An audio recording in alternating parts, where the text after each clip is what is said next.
Bonjour et bienvenue pour une nouvelle palle. Ça fait un bout de temps que j'ai pas fait cette vidéo puisque comme vous le savez en automne et en hiver on a les gros challenges de pales et là on va recommencer sur les challenges de pales mensuels. Du coup comme vous savez à peu près mon rythme de lecture c'est à peu près 4 livres dans le mois, j'en mets toujours à peu près 6 et là du coup j'ai choisi 2 livres papier et 4 e-books. D'habitude je fais plutôt le ratio inverse.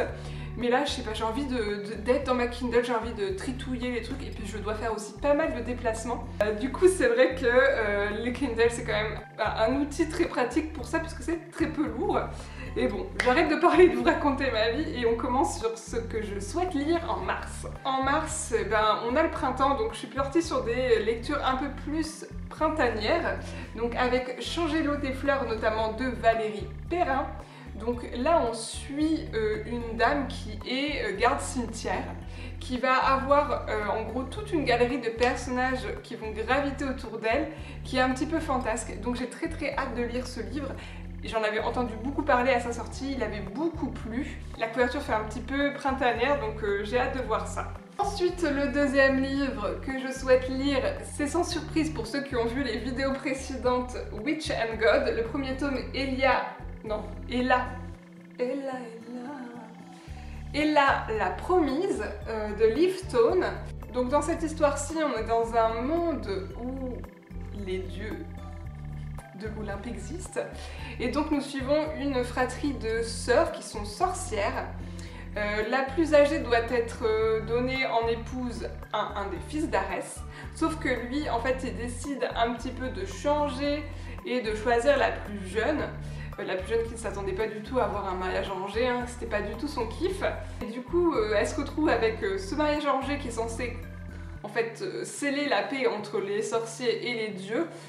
Donc voilà, beaucoup de pression et puis je suis sûre qu'il va se passer beaucoup de choses, donc j'ai très hâte de le lire. On parle des dieux de l'Olympe, donc moi je suis toute contente. Et voilà, et en plus de sorcières. C'est sûr que ça fait pas une lecture très printanière, mais j'ai tellement envie de le lire que voilà, il faut que je le mette. Ensuite, je souhaite lire en e-book. En fait, c'est pas vraiment lire puisque je l'ai déjà commencé, je suis déjà à plus de 20%. Il s'agissait d'un des livres que je souhaitais lire pour le Cold Winter Challenge. Donc c'est Bad Trip en Alaska de Emma Landas, qui pour l'instant est plutôt prometteur, qui n'est pas trop en hiver, mais qui est plutôt à une saison, du coup je ne sais pas si c'est du printemps ou de l'automne, mais intermédiaire.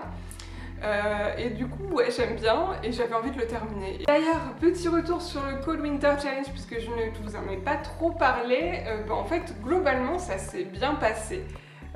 J'ai fait de bonnes lectures, j'ai lu... Ça va, en vrai ça va, ça pourrait être mieux, mais ça pourrait être pire. Franchement, je me suis fait un petit peu un deuil de retrouver, comment dirais-je, mon rythme d'il y a, je dirais, 2-3 ans. Avec toutes les choses qui se passent, aussi bien professionnellement que personnellement, c'est vrai qu'il y a des périodes où j'ai pas le temps de lire. Clairement, là, c'est une période où j'ai peu le temps de lire. Je suis contente parce que ce week-end, j'ai réussi à lire plusieurs heures et je pense que ça sera le cas ce week-end. J'ai le temps de lire quand je prends les transports en commun, quand je dois faire mes allers-retours. Mais ouais, après ça, c'est un peu plus difficile. Et là, ça me dérange moins que quand je suis vraiment en panne de lecture, où là, j'ai rien à faire et j'arrive même pas à me concentrer sur un livre. Là, on n'est pas du tout dans ce mood-là. Donc ça s'est bien passé. Moi, je trouve que j'ai quand même réussi à faire des menus. Donc globalement, quand c'est comme ça, c'est que c'est pas trop mal. Mais je n'ai pas fini celui-là, du coup, puisque nous sommes début mars et je l'avais pas fini. Et je souhaite vraiment le continuer et pas m'arrêter en chemin parce qu'il est vraiment pas trop mal pour l'instant. Donc pour ceux qui ne savent pas ce qui se passe dedans, on suit Megan qui est une jeune tour opérateur qui a beaucoup de choses à prouver et qui est dans un milieu, dans une entreprise un petit peu malsaine, mais comme elle cherche à sauver son emploi, à prouver qu'elle vaut quelque chose, elle décide de booker un test de tour touristique en Alaska sur une petite île, sauf qu'elle se retrouve avec un guide qui est Cal, qui a des énormes problèmes là tous les deux ça va pas le faire. Au tout début ça va pas le faire du tout. Bon, je suis un peu arrivée à cette période là où il commence à se rendre compte que ça va pas le faire, hein, puisque le monsieur a quand même des gros soucis sociaux. Mais ouais, il est beau, elle est belle, c'est de l'Alaska, il y a de la nature, il y a des animaux. Moi déjà ça me vend du rêve. Ensuite, je termine et finis, et là ce sera vraiment fini, la saga des Bridgerton. Donc, comme vous le savez à travers mes vidéos, j'ai déjà lu les 8 premiers tomes. Mais il existe un petit tome à part qui s'intitule Des années plus tard. On va avoir des petites nouvelles sur chacun de nos couples préférés des Bridgerton. Et j'ai vraiment hâte du coup de le lire, de retrouver mes personnages favoris. Et j'ai très hâte de lire ce livre. Je pense qu'il sera plutôt facile à lire puisque nous sommes sur un roman qui regroupe des nouvelles. Ensuite, je me lance dans une nouvelle saga de Tamara Banena que j'ai depuis un bout de temps dans ma page. Je crois que c'est le premier livre que j'ai acheté d'elle, il me semble. Mais que je n'ai toujours pas lu d'ailleurs. Donc, Coup de foudre et quiproquo. Donc, le premier tome de Bay Village. Bay Village. Quel magnifique accent. Dans cette histoire-ci, j'ai pas grand-chose à vous en dire parce que ça reste du Tamara Banena, donc j'y fonce les yeux fermés maintenant, c'est même plus une question, j'y vais là, c'est sûr que ça marche. Après, je sais qu'on est dans un petit village américain, on n'est pas en France. C'est vrai que je la vois assez rarement dans des registres où on n'est pas en France. Moi j'aime bien quand elle reste dans sa région du sud-est de la France, qu'elle rend très bien. Donc ouais, je sais plus trop de quoi ça parle. C'est une histoire d'amour, une comédie romantique de Tamara Banena et ça suffit largement, croyez-moi. Et enfin, le dernier livre que je souhaite lire, il s'agit de Quelque chose de bleu de Blandine P. Martin. Alors, ce roman me fait à la fois peur et pas peur, dans un sens où c'est du Blandine P. Martin, je sais vers quoi je vais et je sais que son style et l'écriture je vais aimer, mais dans le sens où un des petits thèmes va légèrement m'agacer. Donc on suit une jeune fille une jeune femme plutôt, qui prépare son mariage. Elle a tout pour être heureux, elle a fiancé parfait et elle est en pleine organisation de ce mariage. Là, elle est sur le point de se marier et en fait débarque le frère de son chéri qui, alors je sais pas s'il est témoin, mais en tout cas qui est un petit peu la brebis galeuse de la famille, le musicien qui est un petit peu irresponsable, fait sa vie quoi. Il assume pleinement ses choix et fait sa vie. Ses choix qui ne sont pas forcément en accord avec sa famille.